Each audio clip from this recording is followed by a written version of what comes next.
जी नमस्कार, स्वागत है आपका आपके प्लेटफॉर्म पर। Doctor JK Tiwari here.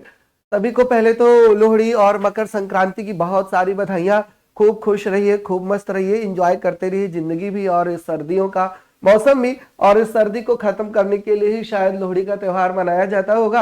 आग के सामने बैठ करके हम सब लोग जो है सेलिब्रेशन करते हैं। और ठंडी को खत्म करने के लिए एक और फेस्टिवल मनाया जाता है जिसका नाम होली है, जो बाद में आएगा। हाँ, एक बात जो आपसे आज शेयर करनी है, आज साझा करनी है, वो ये है कि दिल्ली सरकार ने आप सभी को लोहड़ी का तोहफा दिया है, मकर संक्रांति का तोहफा दिया है। टीजीटी की वैकेंसीज अनाउंस की है। बहुत दिनों से आपको उस वैकेंसी का इंतजार था और खूब सारी वैकेंसीज अनाउंस की है। प्लेंटी ऑफ वैकेंसीज है और इतनी वैकेंसीज है ट्रेंड ग्रेजुएट टीचर में मेल और फीमेल दोनों की अलग अलग की। इस बार की नौकरी सिर्फ आपकी होने वाली है और किसी की हो नहीं सकती। अगर आप थोड़े से भी अभी तक सीरियस थे तो अब आप फुल सीरियस हो जाइए और नौकरी के लिए लाइन में आकर के खड़े हो जाइए। आज देखते हैं इस वीडियो में हम आपको बताते हैं कि टोटल नंबर ऑफ वैकेंसीज आपके सब्जेक्ट्स में कितना आई है और आपको एक दिल्ली गवर्नमेंट के टीचर्स बनने के फायदे क्या क्या होने वाले हैं और दिल्ली गवर्नमेंट में टीचर्स बनने के रूल्स और रेगुलेशंस क्या है, रिक्रूटमेंट रूल्स जिसको कहते हैं RR वो क्या है,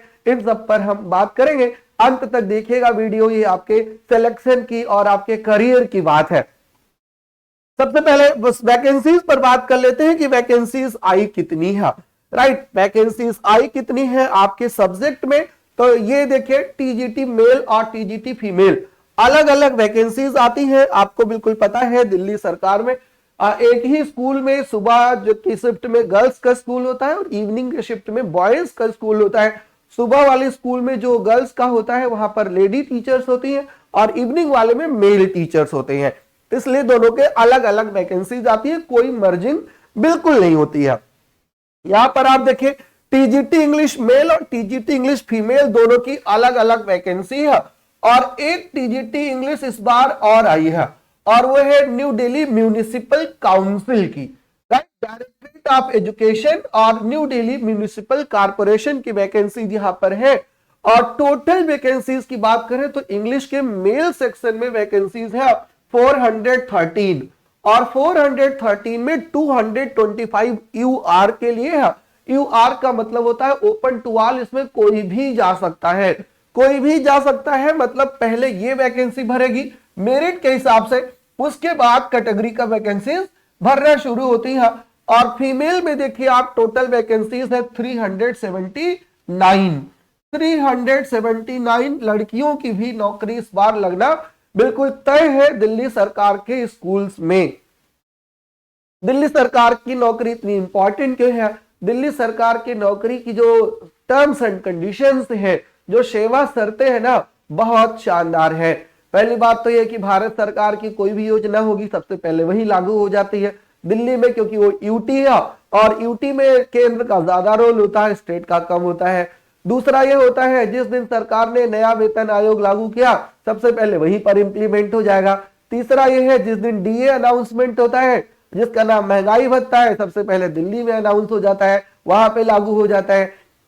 अगला नंबर पर यह है कि दिल्ली सरकार जो है अपने टीचर्स को ट्रेवल अलाउंस भी देती है। आप अपने घर से अपने स्कूल तक जाते हैं तो उसका भी किराया दिल्ली सरकार वहन करती है। और चौथा यह है कि जब आप दिल्ली सरकार में नौकरी करते हैं ना, तो पूरी तरीके से दिल्ली के ही हो जाते हैं। वो आपके मेडिकल की भी पूरा ख्याल रखती है और आपका ही नहीं, आपके बच्चों और आपके पेरेंट्स का भी मेडिकल पूरी तरीके से मुफ्त देती है। इसीलिए दिल्ली की नौकरी बहुत लुक्रेटिव नौकरी होती है और हर कोई चाहता है कि दिल्ली सरकार में उसकी नौकरी लग जाए। जब टीचर ही बनना है तो दिल्ली में क्यों ना रहा जाए, भारत की राजधानी में क्यों ना रहा जाए, देश की सबसे अच्छी, फिलहाल तो सबसे गंदी जगह पर ही क्यों ना रहा जाए पॉल्यूशन की वजह से। बाकी तो सारा मामला ठीक है। अब बताते हैं आपको कि रिक्रूटमेंट रूल्स क्या है, क्या क्या आपको चाहिए दिल्ली सरकार में टीचर बनने के लिए, क्यों बने और क्यों बनाए दिल्ली सरकार में टीचर, है ना। ये तो हमने आपको बता दिया कि सैलरी खूब सारा पाओगे। अगला नंबर आता है जो है रिक्रूटमेंट रूल्स का, जिस पर बड़ी कंफ्यूजन होती है लोगों को। अक्सर कंफ्यूज होते हैं कि कितनी एज होगी, कितने एज तक के लोग भर सकते हैं। 2 साल हमने अंग्रेजी पढ़ा है, क्या हम अंग्रेजी के टीजीटी के लिए एलिजिबल है? हमारा बीएड अपीयरिंग में है तो क्या हम टीजीटी के लिए एलिजिबल है? इसी का नाम रिक्रूटमेंट रूल्स है। बताता हूं आपको एक एक, बिल्कुल जो लेटेस्ट दिल्ली सरकार का गजट है उस गजट की बात करता हूं। ये आप देखिए, राष्ट्रीय राजधानी क्षेत्र दिल्ली सरकार शिक्षा निदेशालय ई3 शाखा अधिसूचना 28 जून 2023, मतलब 28 जून 2023 को अभी 6 या 7 महीने हुए हैं, तो फिलहाल इस रूल्स रेगुलेशन में कोई बदलाव नहीं हुआ है। और यहां पर हम देखेंगे कितने के रूल्स रेगुलेशंस बात किया गया है। इस अधिसूचना में 4 विषयों की बात की गई है, और 4 विषयों में जो है कौन कौन से विषय हैं ये देखिए। ये जो 4 विषय है वो आपको यहाँ पे सर्कुलर में मिल जाएंगे कि किस किस विषय की यहाँ पर बात हुई है। और ये 4 विषय हैं इंग्लिश, मैथमेटिक्स, राइट, इंग्लिश है यहाँ पर, ये मैथमेटिक्स है, सोशल साइंस है, और फिजिकल साइंस या नेचुरल साइंस है under the directorate of education. इसकी वैकेंसी में इनके डिटेल की बात करते हैं। रिक्रूटमेंट रूल्स क्या है? ये दिल्ली सरकार का राजपत्र है जहां पर ये सारी सूचनाएं लिखी हुई है। संक्षिप्त शीर्षक एवं प्रारंभ। इन नियमों को शिक्षा निदेशालय राष्ट्रीय राजधानी क्षेत्र दिल्ली सरकार प्रशिक्षित स्नातक शिक्षक अंग्रेजी, गणित, प्राकृतिक विज्ञान, सामाजिक विज्ञान भर्ती नियम 2023 कहा जाएगा। ये शासकीय राजपत्र में अपने प्रकाशन की तिथि से लागू होंगे, और इनकी प्रकाशन की तिथि बीत चुकी है, इसका मतलब ये इंप्लीमेंट हो चुके हैं, ये लागू हो चुके हैं।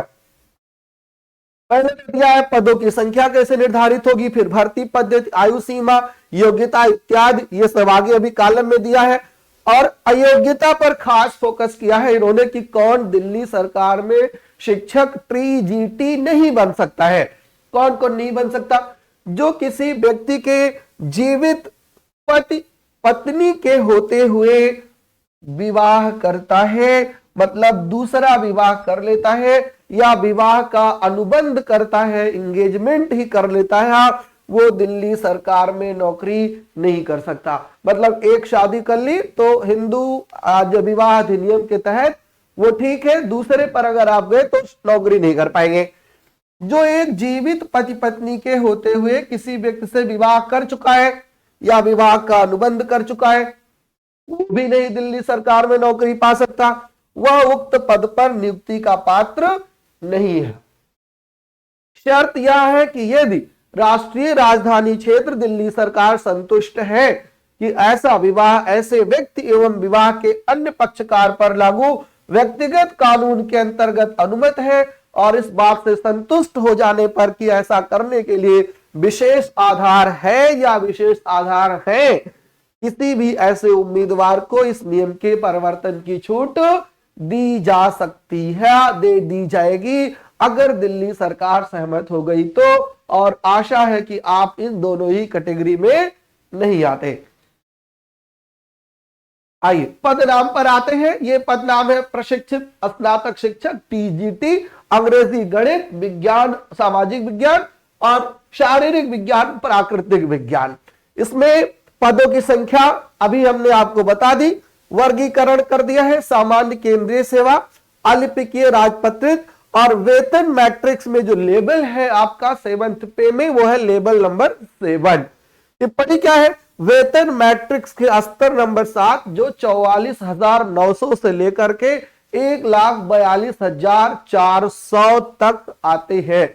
सपोज दैट अगर आज के डेट में आप दिल्ली की नौकरी ज्वाइन करते हो तो डीए, एचआरए, टीए सब मिला करके लगभग आपकी सैलरी 80,000 के ऊपर जाकर बनेगी डे 1 से। टैक्स तो देना ही पड़ेगा, उसके बिना तो आप रह ही नहीं सकते। क्या चयन पद है अथवा गैर चयन पद है? मतलब डायरेक्ट रिक्रूटमेंट है तो कह रहा चयन का ये पद है।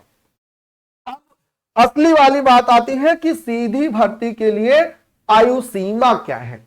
सबसे इंपॉर्टेंट पार्ट ये है, 30 वर्ष से अधिक नहीं, मतलब जो 30 साल की उम्र पार कर चुके हैं वो टीजीटी के लिए अभ्यर्थी नहीं बन सकते, उनका नाम, उनके नाम से फॉर्म नहीं भरा जा सकता जिन्होंने 30 की उम्र पार कर ली है। राइट। हाँ, एक उसके साथ शर्त यह है, अगर वो केंद्र सरकार में कहीं नौकरी कर रहे हैं तो उनके लिए 5 साल की छूट दी जा सकती है, उनको 35 साल तक उनको जो है नौकरी पा सकते हैं।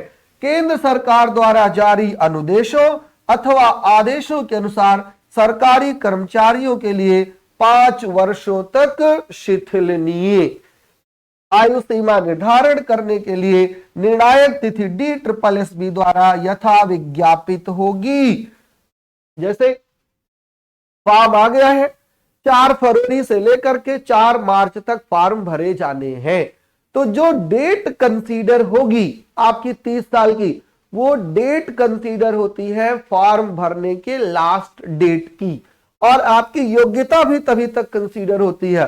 सपोज दैट आपको फॉर्म भरने की डेट है 4 तारीख और 4 मार्च 2024 और आपका बीएड का रिजल्ट 4 मार्च 2024 को ही आ जाता है, तो आप उस वैकेंसी में फॉर्म भरने के पात्र हो जाएंगे। और अगर कहीं 5 जनवरी 2024 को आया तो डेट तो पहले बीत चुकी है, आप उसके पात्र नहीं होंगे। क्लियर। यही हाल जो है उम्र में है, जो लास्ट डे होता है फॉर्म भरने का, उस दिन तक आपकी योग्यता जो भी है उसी के अनुसार आप फॉर्म भर पाएंगे, उसी के अनुसार आपका एज तय किया जाएगा। ये मामला यहां पर होता है। राइट। ये सीधी भर्ती के लिए आयु सीमा है जो 30 वर्ष से नहीं होगी। अब सीधी भर्ती के लिए अपेक्षित शैक्षिक तथा अन्य योग्यताएं। योग्यता 2 टाइप की होती है, एक अनिवार्य होती है और एक वांछनीय होती है। अनिवार्य वो होती है जो मैंडेटरी है सबके लिए, और जो दूसरी है वो है डिजायरेबल, जिसका बहुत कुछ फर्क नहीं पड़ता है। जैसे कि आपको अंग्रेजी पढ़ाना है तो अंग्रेजी आनी चाहिए, कंप्यूटर नॉलेज जो है वो डिजायरेबल होता है, आए तो ठीक, आपसे कुछ बाबू का भी काम करा लिया जाएगा, या आजकल तो हर चीज हाईटेक हो गई है, बच्चों को स्मार्ट बोर्ड पे पढ़ाना है या पीपीटीज बनानी, तो ये सारी चीजें डिजायरेबल होती हैं कि आपको आनी ही चाहिए। क्या क्या होना चाहिए टीजीटी बनने के लिए? किसी मान्यता प्राप्त विश्वविद्यालय संस्थान संबंधित विषय का कम से कम 2 वर्ष का अध्ययन होना चाहिए।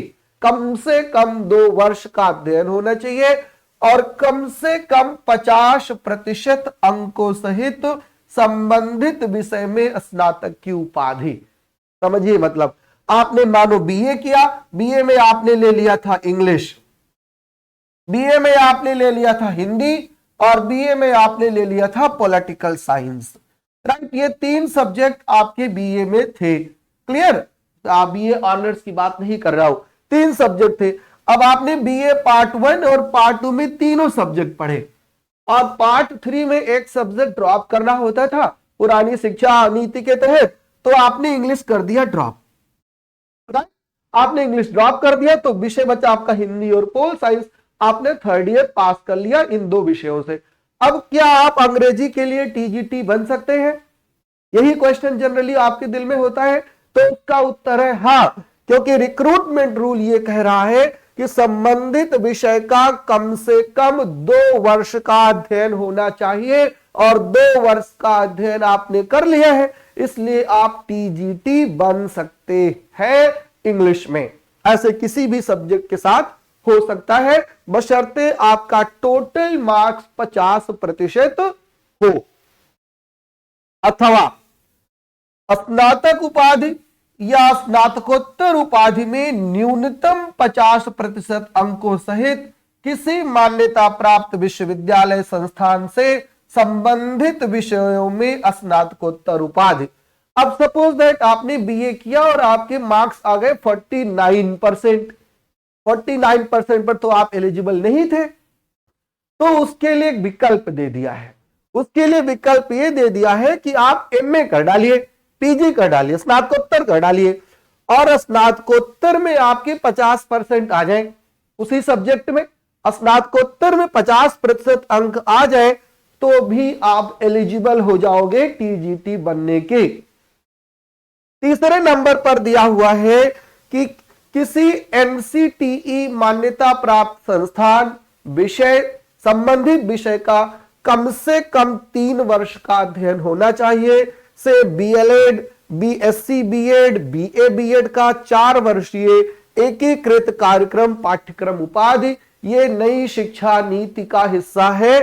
जो 4 वर्ष का डिप्लोमा करे, जो 4 वर्ष की डिग्री की है, 4 वर्ष का जो बीएड शुरू होने जा रहा है, बीएससी और बीएड इंटीग्रेटेड कोर्स है, बीए और बीएड इंटीग्रेटेड कोर्स है, ये उसकी बात कर रहा है जो अभी तक लागू नहीं हो पाया है। तो ये 3 ऑप्शन में आपके पास कोई एक होना चाहिए। फिर नंबर 2 पर है। नंबर 2 का मतलब उपरोक्त 3 में से एक, और फिर नंबर 2 और नंबर 3 दोनों होने चाहिए।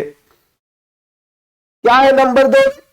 किसी मान्यता प्राप्त विश्वविद्यालय संस्थान से बीएड या 3 वर्षीय एकीकृत बीएड, एमएड, यदि BElEd, BSc BEd, BA BEd का 4 वर्षीय एकीकृत पाठ्यक्रम है तो अलग से बीएड की, एमएड की आवश्यकता नहीं है। अगर नई शिक्षा नीति के तहत आपने इंटीग्रेटेड बीएड कर रखा है तो आपको अलग से बीएड करने की जरूरत नहीं है। मतलब अगर आपने ये वाली योग्यता धारित कर ली है, ये वाली, तो आपको इस वाली की कोई जरूरत नहीं है। आप ये वाली चाहे धारित करिए और चाहे ये वाली धारित करिए, दोनों में से एक से भी काम हो जाएगा। और अगर आपके पास ये वाली नहीं है, ऊपर वाली 2 में कोई एक है, तो आपको ये बीएड सेकेंड वाली बिल्कुल मैंडेटरी हो जाएगी। तीसरे नंबर पर है कि सीटेट जरूर पास होना चाहिए, सीटीईटी जरूर उत्तीर्ण होना चाहिए। सीबीएसई द्वारा आयोजित केंद्रीय शिक्षक पात्रता परीक्षा सीटीईटी मैंडेटरी है। दोनों ही केसेस में इतने ही रिक्रूटमेंट रूल्स हैं टीजीटी बनने के लिए अंग्रेजी में। फिर आगे दिया है टीप, टीजीटी प्राकृतिक विज्ञान, शारीरिक विज्ञान के लिए आवेदन करने वाले उम्मीदवारों को निम्नलिखित विज्ञान विषयों में से एक का कॉम्बिनेशन यहां पर कह रहा है वो होना चाहिए।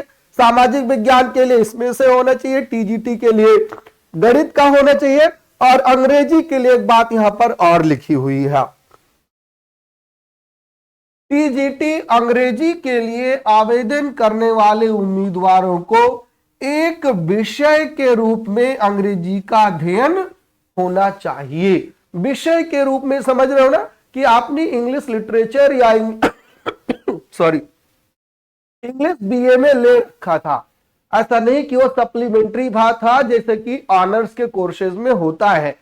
पता चला आप इतिहास में ऑनर्स कर रहे हैं और आपने 1 साल का इंग्लिश सप्लीमेंट्री ले लिया है, तो वो यहां पर बात कर रहा है कि सप्लीमेंट्री नहीं चलेगा, एज अ सब्जेक्ट होना चाहिए। यही टोटल इंग्लिश के टीजीटी बनने का मामला है। इसके अलावा और कोई भी रूल्स रेगुलेशन की जरूरत नहीं है। अगर आप यहां पर फिट बैठते हैं तो आप फॉर्म भरने के लिए हो जाइए तैयार, और फॉर्म भरने से पहले पढ़ने के लिए हो जाइए तैयार, क्योंकि बिना पढ़े तो नौकरी मिलेगी नहीं। हाँ, पेपर में क्या आता है, कैसे आता है, ये हम किसी और वीडियो पे बात करेंगे। लिटरेचर भी आता है और लैंग्वेज भी आता है, दोनों आते हैं, कहीं और हम बात करेंगे। आज हमको सिर्फ इतनी बात करनी थी कि वैकेंसीज कितनी है और आर क्या है, रूल्स और रेगुलेशन क्या है। क्लियर? आई होप आप सबको समझ आ गया होगा आज का पॉइंट हमने क्या क्लियर करना था, है ना। हमारे टेलीग्राम सेक्शन पर आप जा सकते हैं, द न्यू लाइसियम फॉर जी हाँ, the new Lyceum for English literature के नाम से हमारा टेलीग्राम चैनल है। आप वहां पर जाकर टेलीग्राम ज्वाइन कर सकते हैं फॉर फर्दर इंफॉर्मेशन और फॉर ऑल दिस पीडीएफ। और आप हमारा एक एप्लीकेशन भी है, the new Lyceum, the English Lyceum, in fact उसको भी ज्वाइन कर सकते हैं, जिसका लिंक किसी वीडियो में ही नीचे डिस्क्रिप्शन बॉक्स में दिया हुआ है। Right? Thank you so much for joining us. Thank you so much for watching the whole video and sharing and liking it. Thank you. All the best for your examination. मेहनत करिए, नौकरी आपकी है, chance आपका है। Happy Lohri एक बार फिर से।